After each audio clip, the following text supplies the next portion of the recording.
We're going to do a first part. It's going to be fast and furious, just an overview of the facts so that those of you who don't want to hear the gritty details can move along. Second, we're going to go through the gritty details. It's going to be pretty tedious, but for those of you who want to know every little thing, we're going to talk about that. And then third, we're going to talk about cancel culture and why this is the cancel culture approach to handling the defense of Breedlove is not the right way to go. So here we go. Okay, what you see below you here is a couple lines from the police report, and we're going to go through this in detail later on. But what you see here is that C.A. Miller, that's criminal analyst Miller, found that the IP address associated with Breedlove's Snapchat account matched the IP address that was associated with the racially insensitive text messages, again, which we'll go through later.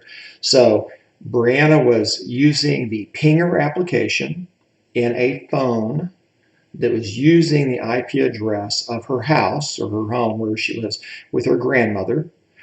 The analyst had the IP address for the grandmother's home, the Snapchat application being used, went to Snapchat and got those records, and got the records for the Pinger application, which sent the racially charged messages.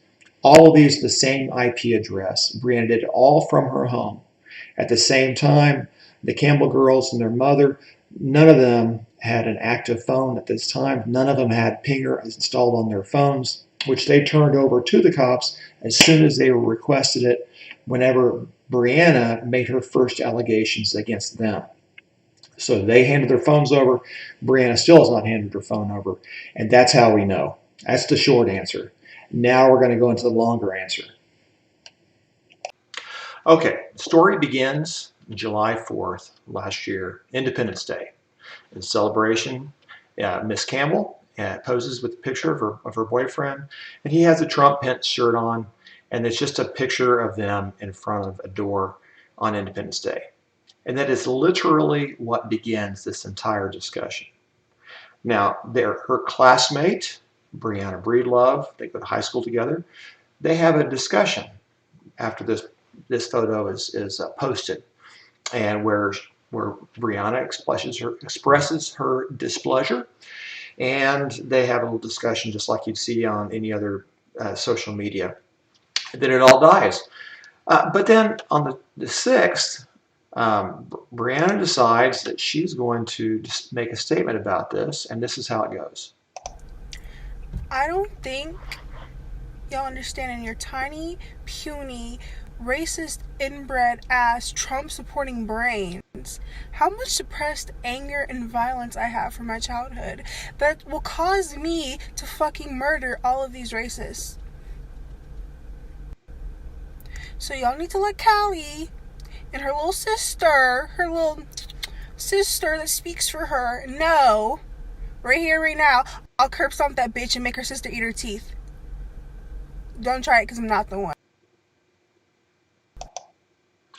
So, and that is how it's all started. So the girls, Callie got this and was told about it, and everybody, I guess it's a Snapchat. And so their family has a discussion about it, and they're scared because she's making real threats. They tell the police. The police end up picking her up, and she spends a night in the jail in late July, and gets out the next day on bond. And that is the beginning of the rest of the story, as they say. So after Briana gets out of jail, a couple days later, she reports on Snapchat that she has a series of texts back and forth between her and Callie. And as you can tell, she says there's Callie and sick, racist, needs to be called out. And you may or may not be able to read this. I'm going to see if I can make this big so you can read it. And this is all pretty horrible stuff. And so this is what she reports in her Snapchat. And this begins part 2 of Briana's story. Now, she says this was sent to her by Callie. And there's more to this than that. The sister supposedly gets involved. And so there's this ongoing issue. And she reports to the police that these people have said this about her, and she thinks she's going to get them in trouble. So let's take a look at what happens. All right, so now we're going to get into the main of the police report. This is just a police report that anybody can get. You go to the police department, you say, I want all the police records regarding a certain thing, and they give it to you. You fill out some forms. We didn't get this because we're special or because we know anybody. We never have known anybody involved in this until we picked up this case. But we made this request, and we got 73 pages. We also got the affidavit that the police officer filed to get the search warrant, the arrest warrant. So we're just going to zip through here pretty fast. We have initially, you see here on 7/28, a report was filed, and that was basically Briana calling and saying, hey, there's an issue here. And so Officer Kane took this report by phone, and Breedlove reported in the first message the horrible verbiage that you saw earlier. So he took it all down and said that she blocked the number, and she tells the officer that she knew both Callie and Jussie, the older sister, because they went to school together and were friends. Although she says she's friends, she does say she wants to file charges against them. So the officer said, send me screenshots, the text message. She said she would, but she didn't, and she never does. At no point does she ever actually do that. So then they start talking about, somewhere along the way, and I've forgotten where it is, I think it's in here somewhere, Pinger. They talk about the Pinger text-free app. So it becomes clear if you look at the text messages that it's from the Pinger application. This is an application just like Snapchat or similar to Snapchat, but in Pinger you can put your name in there as anything you want. It doesn't check into anything. So it's pretty handy, and so we'll see some fun things about this in a minute. But they start talking about what they send a subpoena or a search warrant to Pinger to get the information from everybody on when this Pinger was used and what IP addresses was used with this account at these times. So they, and of course, the search warrant comes back and says the text messages received were initiated 1:52 in the morning on 7/27, as you can see there. So then they look at Jussie Campbell's phone and they see that all that was going on there was an Apple update apparently. And what they eventually do here is they're going to look at all the IP addresses for all 4 phones, Brianna's phone and the Campbell girls and their mother Tiffany, to see when the phones were active and what IP addresses were being used by the phones. So, and that's how they put it all together. So the Bree reports the harassment, and then they look at Callie's phone, and Callie's phone has on it this conversation between Callie and Briana. So, and they talk about the racist shirt. You see here, you don't see any nasty discussion. What you see is just kind of a standard, the standard Democrat charge against Trump, xenophobic and all these things, and then Blue Lives Matter, and they talk about cops, some are good, some are bad. You don't see anything in here about, in this long, well, I don't know how long it is, but in this conversation where people are calling each other names. Briana gets upset, but you don't really see that out of Callie. So they get to go talk about that, and it goes on, and you see this throughout here. And I have this is posted. As you get this, you'll see this been posted on my website on a blog post, most recent, and you'll see this. So then we have now they're on Callie's phone, looking at Callie's phone, and they see this Snapchat. This is the mother, I think, that's talking about how the Campbell's family has damaged her daughter because they told the police on her. So, and then they're saying that they're threatening her. So, right, so mom is in on it too. She's either believes her daughter or she's actively aware of this. You have the cancel culture starts to kick in. One person saying, "Oh, here's a mom's phone number," so start harassing her. And this is what's happening is Briana gets involved with a group of social activists that think that it's cool to punish people for defending somebody against a false charge of racism. So Briana's mom posts this. She's the most unracist person ever, and she talks about this. And she's got a little bit different story. You can train any circus monkey if you try hard enough. You didn't even see that anywhere that I saw in Briana's report, but she talks about this, and she also wants to say that she gets charged with harassment. It says her uncle is a cop. So Briana's mom is saying her uncle is a cop. Does she know that? How does she know that? Well, it's not true. It's just simply not true.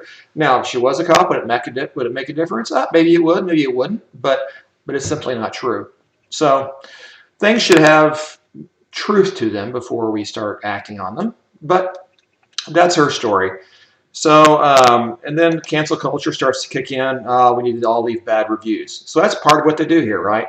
We've decided somebody is a bad person based on one person's actions and report, and we're going to ruin their lives.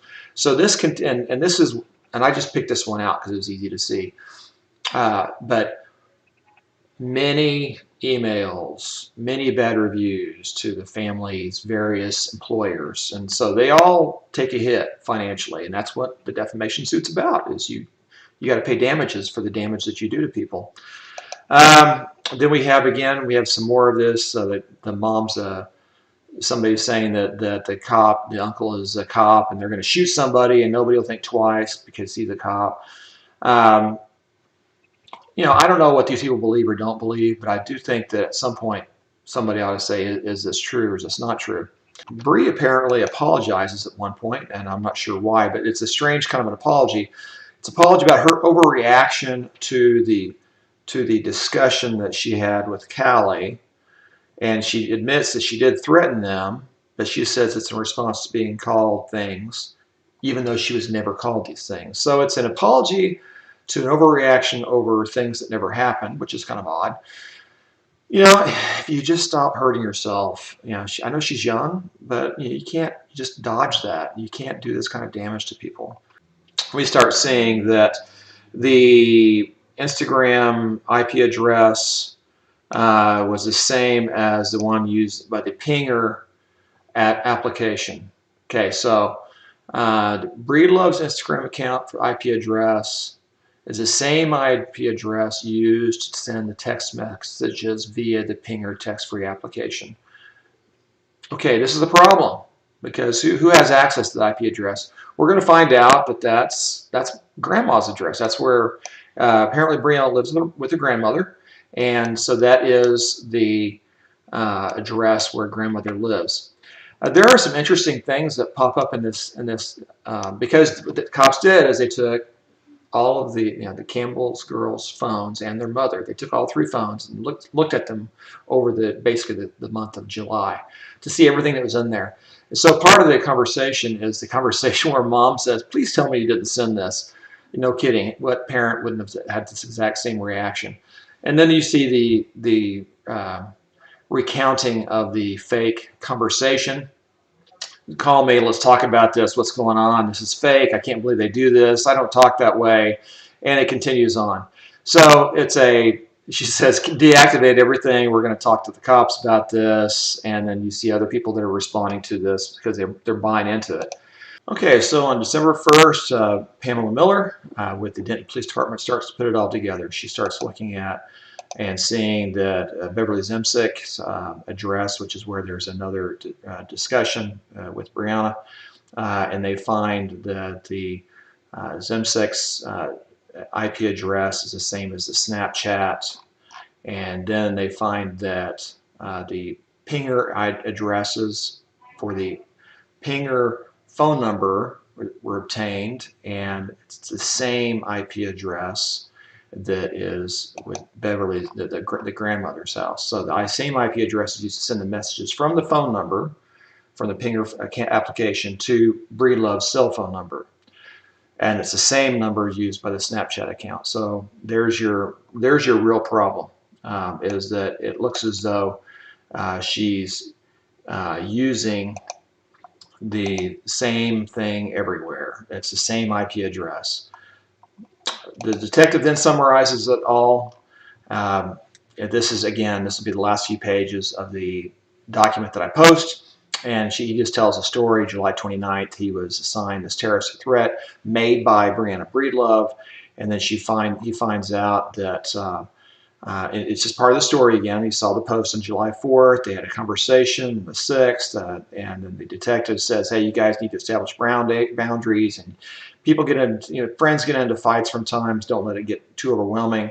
And then, and she continued, and this is highlighted. This is not what the cop found. This is what Breedlove reported.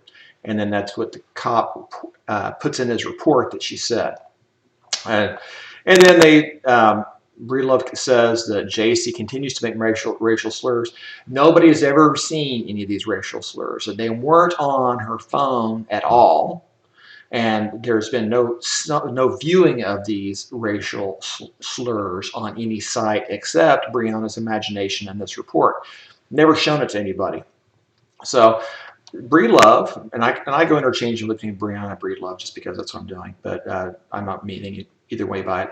Breedlove was advised by her mom to file the police report.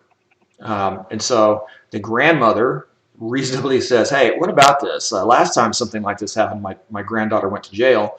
And the officer explains what's happening and that they communicated and that they need to be careful about these things.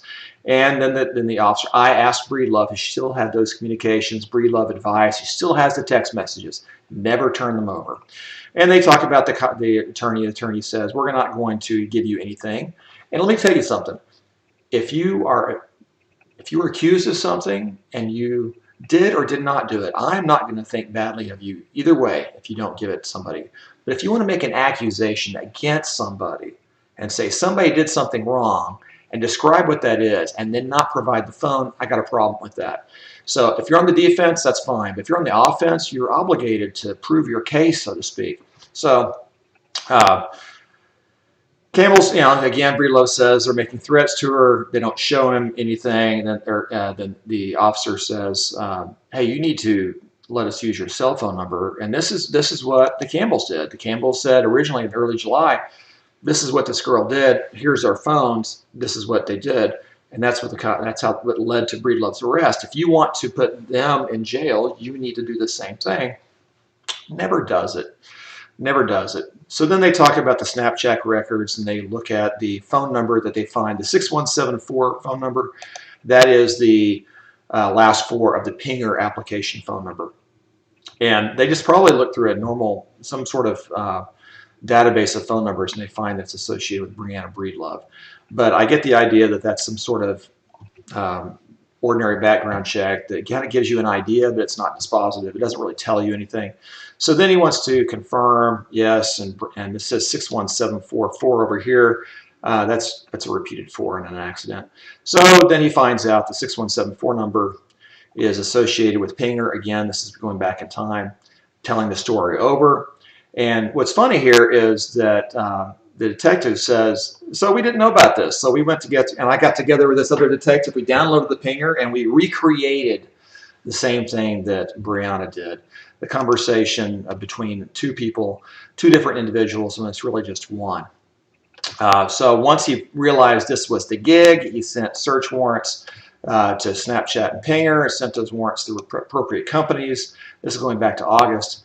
And then he talks about getting the phones from the Campbell family and give them back. And they talk about the shirt discussion and all these things. Again, you can download this and look at the whole thing from my website. Then Tiffany's the mom, said that some of the rumors the family's connections in law enforcement, but none of that's true.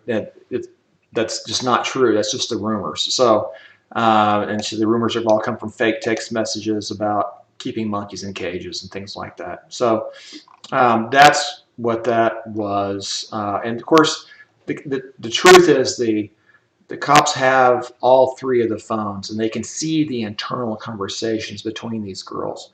They just don't read like any of this language. You can imagine teenagers of both genders speaking to each other when mom's not around, maybe differently or maybe more crassly when nobody's around. But you just don't see that in these text messages. I got 76 pages here, 73 pages. You just don't see it. You just don't see it. And whenever somebody says they're speaking this way and it's really crass, and you just don't see it anywhere. This just doesn't smell good, doesn't smell right. It's not going to bear out that this is reality.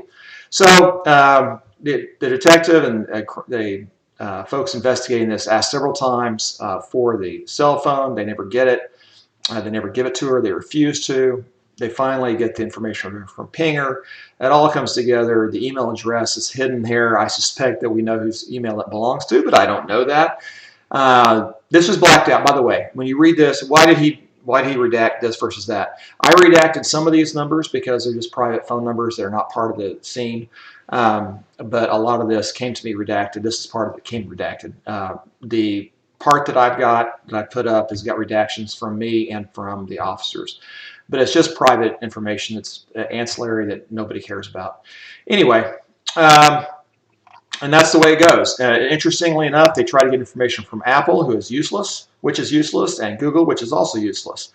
The law enforcement recognizes they're not getting any help from Breedlove to prove her own case, so then they look at all of the other things going around. They find out that's when they issued a subpoena to Charter, which is the home address for Brianna's grandmother, and they find that it's all internal. So we have the address here, same address. So this is not a Starbucks Wi-Fi.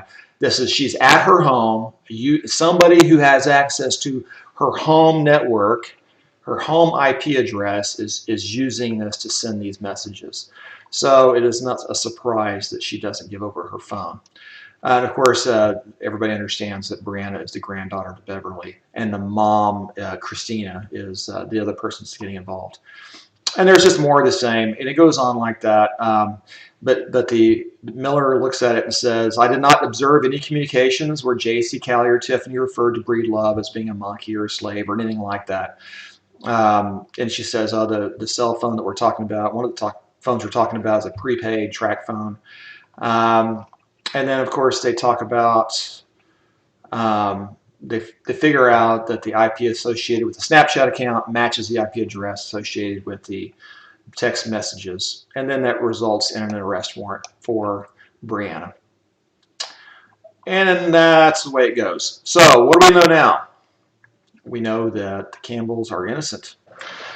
So I do have an affidavit from the police officer that's used to generate the search warrant, and it just summarizes all of this. I'm going to post that as well on noradlaw.com. And it'll just be a blog post. I did this recording because I want people to know that these people are not racist. They didn't do anything wrong to harm anybody. And all of this is because somebody posted a picture of their favored political candidate, and it triggered a young woman. I don't want to ruin this woman's life. She's young. We've all made mistakes when we were young. But you can't double down and double down and double down and say, no, I'm being damaged, and apologize while you're lying in the apology. And then get other people and social network yahoos that are manufacturing social outrage and just machines for clicks so they can make money and some semblance of a job. That's just not the way we do things here. The way we do things is take a moment and say, let's wait a minute. Is this Jussie Smollett 2.0? Is this Jussie Smollett Denton style? Because that's what this is. These are fake, racist texts generated not even as a shield, but as a sword to harm other people, to create outrage so that she can get away with something that she shouldn't have done in the first place. It's error on top of error. Now, people have said, well, Warren, you sent this demand letter and asked for $1,000. What we do in Texas, if you want to file a defamation suit, you're obligated. The law requires you send a cease and desist. And I always put some sort of money in there because I want them to understand that this is real. If I don't put any money in there, then people just ignore it. So this sparked some outrage. How dare you ask for money? Well, you've done damages. You've done tens of thousands of dollars of damage to these people. Yes, you have to pay a price. You at least just call me and say, can we work this out? I don't have money. We could talk about that. But no, instead of just coming forward and saying, okay, we made a mistake, we'd like to make amends, it's not that hard. But you can't do it. You can't seek peace while lying about people and telling and saying horrible things about them. That's just not the way to get peace. That's not the way to build bridges. And I've heard people say, well, I don't want to build bridges. I want to burn them all down. That's not the way we're going to work here. So the question is, how are we going to resolve this? In Texas, if you want to sue somebody for defamation, you have to send them a demand letter. And so I sent them a demand letter on their behalf. And people say, well, why did you take this case? They were charged with defamatory actions. Because I look at the story and it just doesn't ring true to me. It just doesn't look like these are racist texts. They're the kind of text that looks like somebody's making up somebody else's racism. It's a kind of a caricature of racist text. People don't talk this way. Certainly young women don't talk this way. They just don't. They don't write this way, not this kind of language. It just didn't look real to me. And it turns out that it wasn't real. And I do a lot of things because it's right and wrong. People you don't have a right to just say you people are racist and therefore you should never get any support. You should not get any defense. O.J. Simpson was guilty of sin. He got a full criminal trial. It wasn't until after the criminal suit failed that he got his justice, or at least some semblance of it, in the civil suit. And nobody said, well, you were accused of a horrible thing, therefore you don't get defense. What, murder isn't more horrible than racism? We give people defenders when they can't afford them for major crimes. These people came forward and said, we've been defamed and this is horrible and it's hurting us. It's hurt our business, it's hurt our lives, and it's horrible. So they deserve justice. That's what we do in this country. There's nothing wrong with that. And it doesn't matter what color you are, you don't get the opportunity to say, this person has been accused of something so horrible that we should just assume that they're wrong. No, you don't get to do that. These people were innocent. They didn't do anything wrong. Zero, nothing. Briana Breedlove did something wrong, and then she did something else wrong, and then her mom did something wrong, and their friend did something wrong, and their grandmother done something wrong, and now they're collecting money because they've done something wrong, and they get to and all these people that are calling my office and calling me racist. Okay, are you assuming that one person is telling the truth because of her color? We call that racism where I come from. Why not just let the chips fall where they may? Let's be in favor of justice. So if you have a question about this case, feel free to ping me on my email. It's easy to find. I will answer questions. I have spoken to hundreds of people about this case since it came out a couple of weeks ago and the social attacks have started. I will talk to you. If you have a genuine question, I'll talk to you. But if you just call me and say a bunch of junk and hang up, I'm not sure what you think you're accomplishing. It doesn't make me want to not take this case. It makes me want to say I'm doing the right thing because people don't have anything to say except call me names. I'm probably in the right here. When you call somebody up and that's all you've got is cancel culture, you already lost. You've already lost. In this country, we fight on the basis of innocent until proven guilty. And when it comes to a civil suit, not everything is always sure, but this one's pretty sure. We're pretty sure Briana sent those texts. And everybody who's sending me love notes about what kind of person I am because I'm defending a person accused of defamation, what do they want to happen? Do they want to say, no, I defame you and therefore you can't fight back? And other people have said, well, Warren, it's unprofessional of you to defend this person in public and to talk about it. First of all, you don't know what the discussion is between me and my client, but so you know, my client and I discussed this matter, and I said, if this gets out, it's going to be a big to-do about it. People are going to want to talk about it. Do I have permission to talk about this in public to defend you and me? Yes, you do. So it's not unprofessional. It's expected. It's expected. So I'm defending my client today, as well as our law firm, for doing the right thing. Thanks, y'all.